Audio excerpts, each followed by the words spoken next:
सरसब्ज, शादाब और जिंदगी से भरपूर। 1970 से पहले मलीर नदी के किनारे फैले हुए बागात ऐसे लगते थे जैसे कुदरत ने सब्ज चादर ओढ़ रखी हो।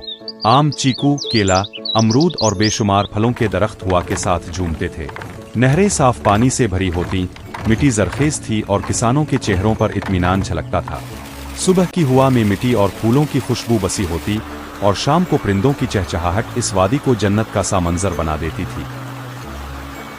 यहाँ की जमीन माँ की तरह थी जो सबको रिस्क देती थी।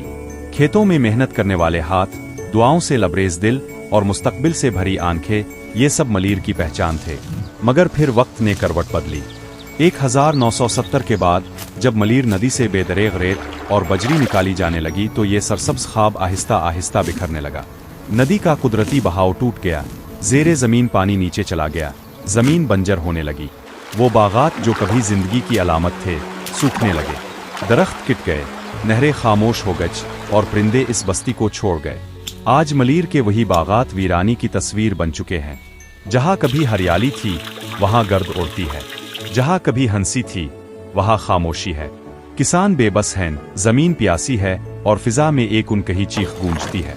ये सिर्फ बागों की तबाही नहीं, ये एक नस्ल के ख्वाबों का जनाजा है। ये कुदरत के साथ की गई नाइंसाफी की कीमत है और हम आने वाली नस्लों को एक उजड़ा हुआ मलीर देकर जाएंगे। वो बागात जो कभी सब्ज चादर की मानिंद थे, जहाँ कभी हरियाली थी वहाँ गर्द ने बसेरा कर लिया। आज मलीर के बागात एक दर्दनाक दास्तान है। किसान बेबस है, जमीन बंजर है और वो नदी जो कभी जिंदगी देती थी आज खुद मदद की मुंतजिर है। ये सिर्फ दरख्तों की तबाही नहीं, ये हमारे लालच की कीमत है। ये एक पूरे खित्ते के मुस्तकबिल का नुकसान है। अगर आज भी हमने होश ना किया तो आने वाली नस्लें हमसे सवाल करेंगी कि हमने उनके हिस्से की हरियाली कहाँ खो दी। मलीर आज भी पुकार रहा है, क्या कोई है जो इसकी जिंदगी वापस लूटा दे?